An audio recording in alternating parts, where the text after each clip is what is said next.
Muito provavelmente você já ouviu falar em Anubis, o deus dos mortos. Pois bem, no vídeo de hoje iremos ver mais sobre essa figura icônica da mitologia egípcia.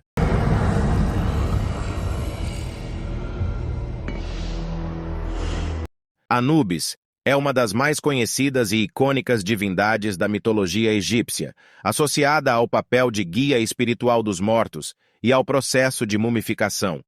Comumente representado como um homem com cabeça de chacal, ele desempenhava um papel vital na crença dos antigos egípcios sobre a vida após a morte e o julgamento final.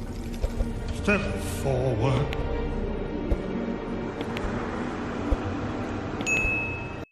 O nome Anubis é uma versão grega do antigo egípcio Inpw, ou Anpu, que significa o que está sobre a tumba. Essa associação com os túmulos decorre do seu papel central na proteção e orientação dos mortos durante o processo de mumificação e, posteriormente, na jornada para o mundo dos mortos.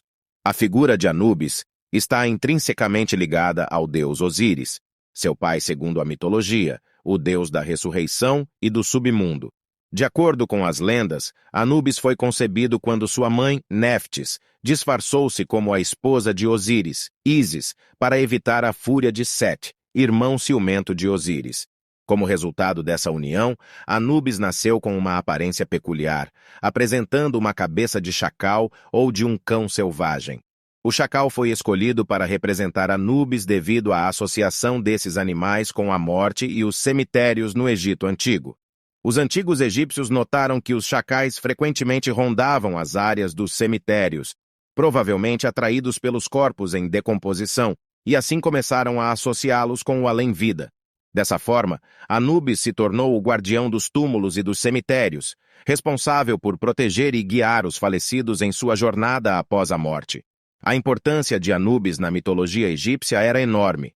Ele era o deus encarregado de conduzir a alma do falecido ao salão de julgamento, onde o coração do morto era pesado em uma balança contra a pena da deusa Maat, símbolo da verdade e da justiça. Se o coração do falecido fosse mais pesado do que a pena, isso significava que sua alma estava impura e seria devorada por Amit, um ser demoníaco. Caso contrário, a alma seria considerada pura e poderia prosseguir para o reino dos mortos, onde viveria eternamente com Osíris. Além de seu papel no julgamento dos mortos, Anubis também era considerado o protetor dos embalsamadores e da mumificação. Os antigos egípcios acreditavam que a mumificação era essencial para preservar o corpo após a morte, pois acreditavam que, no além-vida, a alma precisava reconhecer e se reunir com seu corpo para continuar sua jornada. Portanto, Anubis desempenhava um papel crucial no processo de mumificação.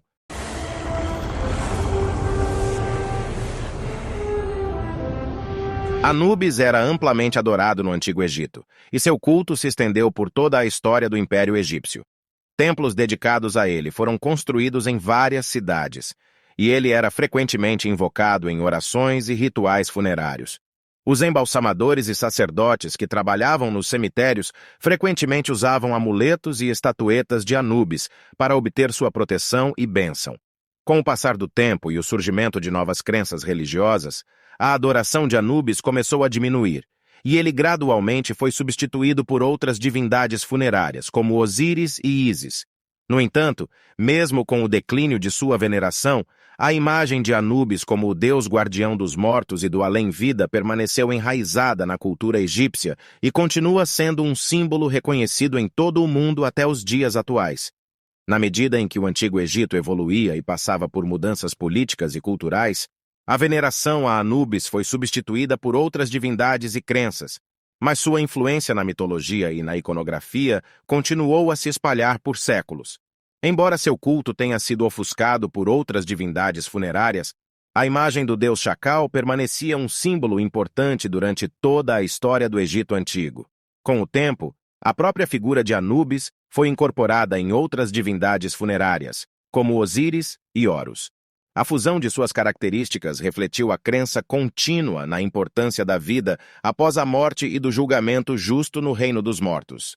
Ainda mais tarde, durante o período greco-romano, a cultura egípcia se fundiu com a cultura greco-romana, resultando em uma sincretização de divindades.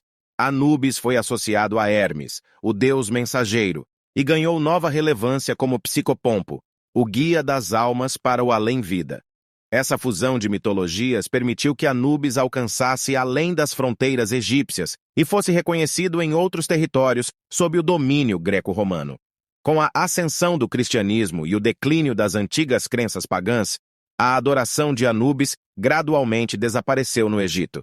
As mudanças sociais e religiosas trouxeram novos sistemas de crenças e adoração, e a veneração aos antigos deuses, incluindo Anubis, foi gradativamente esquecida. No entanto, a influência de Anubis transcendeu os séculos, deixando um legado significativo na cultura egípcia e até mesmo influenciando outras formas de arte e literatura em todo o mundo. Seu papel como guardião dos mortos, guia espiritual e julgador da alma continuou a inspirar inúmeras histórias e mitos sobre a vida após a morte. Hoje, Anubis é frequentemente retratado em livros, filmes, jogos e outras formas de mídia como um símbolo misterioso e poderoso da mitologia egípcia. Sua figura representa não apenas a jornada para o além-vida, mas também a sabedoria, a justiça e a compaixão. Assim, a história de Anubis continua a ser contada e recontada, passando por diferentes culturas e gerações, mantendo viva a rica herança do Antigo Egito e seu fascínio pela vida após a morte e a eternidade. Suas origens, como o deus Chacal, evoluíram ao longo do tempo, mas sua importância como guardião do além e símbolo da passagem da vida para a morte permanece relevante e inspiradora até os dias atuais.